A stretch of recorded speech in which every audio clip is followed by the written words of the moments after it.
Hello. So, we're going to start reading once again from The Power of Your Subconscious Mind. This great chapter, Subconscious Mind and Marital Problems. If you're new here, this is one of, this is video 6 or 7 or something like that we've done on Joseph Murphy's chapter on how to improve your romantic relationships, how to improve your concept of yourself, to improve your romantic relationships, to bring love into your life by finding love within yourself and having it naturally radiate out. And, what I'm going to read today is so straightforward in many ways. I think I mentioned this earlier in the course. I had a great comment a few years ago when I was talking about Joseph Murphy. Somebody said, this sounds like the kind of advice that, your wise old grandpa would give you.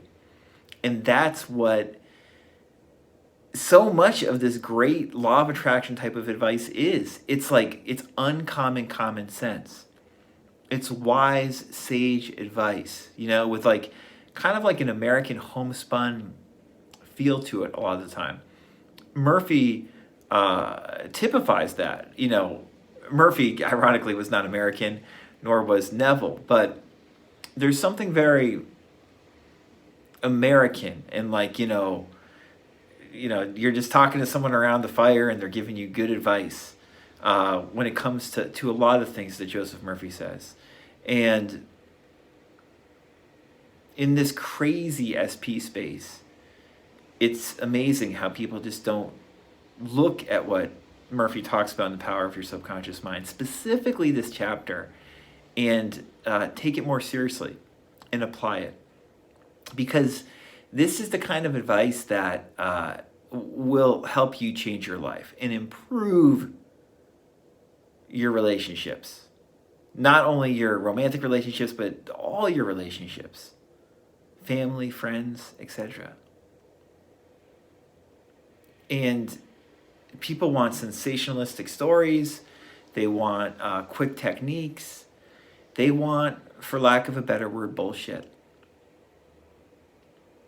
What Murphy wanted, what I want in this course, what my coaching partner Marvin Daniels wants, is for you to get the real deal.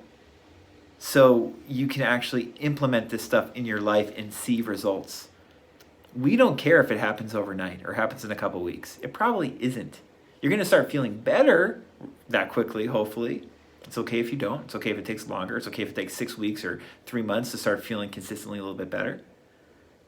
But it's not going to be an overnight process to feel better in all likelihood. And it's certainly, for 98% plus of you, not going to be an overnight process to start getting what you want into 3D. It's going to take longer. And guess what? That's okay. Because these inner changes that Murphy's talking about and teaching you how to utilize and integrate, and that Marvin and I teach people how to utilize and integrate, these inner changes are the kind of things that once you know about how to utilize them, they will be with you as tools and principles you can rely on for the rest of your life. You see, when Marvin and I work with people, and if you want to work with us, there's a link below to a questionnaire you can fill out. When we work with people, we don't, just meet with them once or twice and that's it. Because when you have, just a session or two with people, it's not enough to give them information that they can actually keep and use for the rest of their life.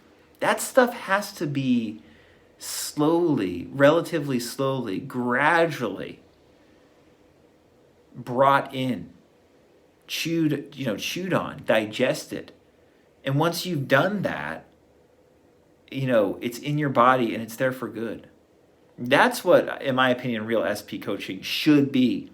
It very rarely is, but that's what the good, I think, SP coaches try to convey to you is gradual understanding of these ideas and integrating these ideas into your life more and more. And that takes some time, yes. But if it takes a few months or 6 months or a year, isn't that better than, waiting and doing crazy techniques, feeling like shit for a year or two or 3 or 4 or 5 while your relationships do not improve and while your SP never comes back for good, or maybe never comes back at all. And when they do come back, you feel just as miserable as before because you don't know how to actually deal with them. This is the kind of stuff we have to look at. So the next section in this chapter, the subconscious mind and marital problems, is called Drifting into Divorce. Joey Murphy writes, recently a young couple married for only a few months were seeking a divorce. I discovered that the young man had a constant fear that his wife would leave him. He expected rejection, and he believed that she would be unfaithful. These thoughts haunted his mind and became an obsession with him. His mental attitude was one of separation and suspicion. She felt unresponsive to him. It was his own feeling or atmosphere of loss and separation operating through them. This brought about a condition or action in accordance with the mental pattern behind it. There is a law of action and reaction, or cause and effect. The thought is the action, and the response of the subconscious mind is the reaction.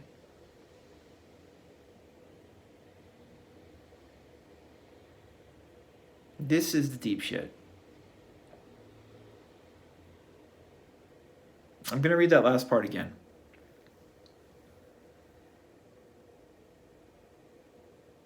She felt unresponsive to him. It was his own feeling or atmosphere of loss and separation operating through them. This brought about a condition or action in accordance with the mental pattern behind it. There is a law of action and reaction, or cause and effect. The thought is the action, and the response of the subconscious mind is the reaction. Remember, on this channel, Emile Coué, we always reference him. He always said, subconscious, unconscious, and imagination are 3 synonymous words when it comes to these law of attraction ideas. So in other words, thought is the action, and the response of the imagination is the reaction. The reaction shapes your life, how you react to things imaginatively, subconsciously, okay? Murphy goes on to write, his wife left home and asked for a divorce, which is what he feared and believed she would do.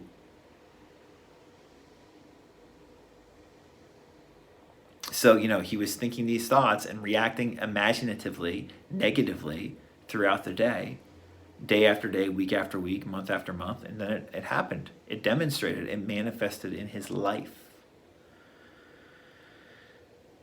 Here's what Murphy had them do. This was the solution. This section is called Divorce Begins in the Mind. That should be very clear from what we just read and from this course in general. Divorce begins in the mind. Murphy writes, divorce takes place first in the mind. The legal proceedings follow after. Isn't that true? These 2 young people were full of resentment, fear, suspicion, and anger. These attitudes weaken, exhaust, and debilitate the whole being. They learned that hate divides and that love unites. They began to realize what they had been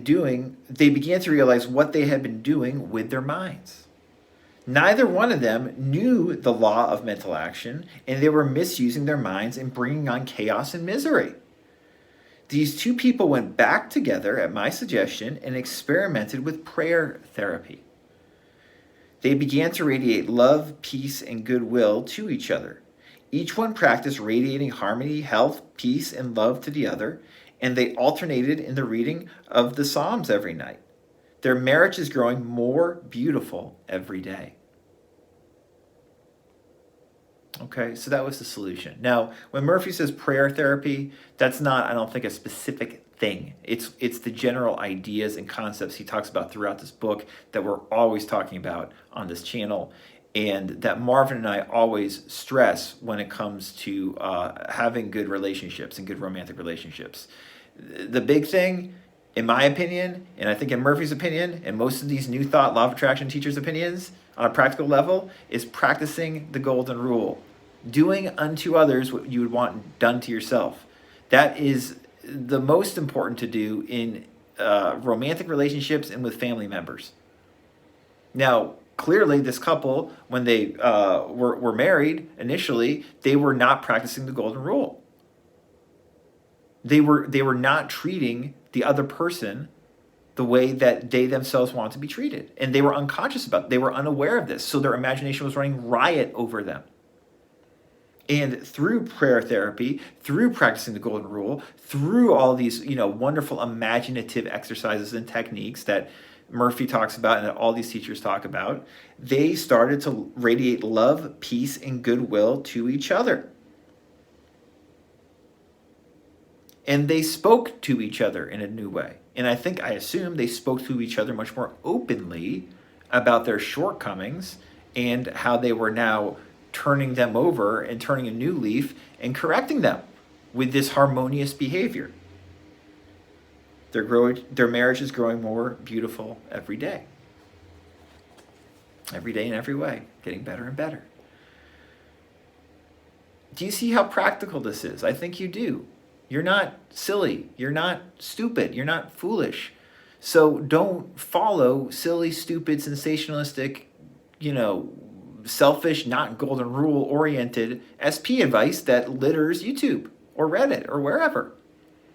This is the real stuff, right in here. It's so good. It's so helpful. It helps me, I've been happily married since 2013, and this still helps me. Just reading this, meditating upon this helps me. It helps my marriage. It helps my relationships with my kids and my family members. And stuff like this will help you too if you take time to integrate it. If you want help, you know where to find me. We'll have more on this course soon. I'll pull Marvin back in soon for another video. And remember, when it comes to relationships, the golden rule, common sense and love go a long, long way.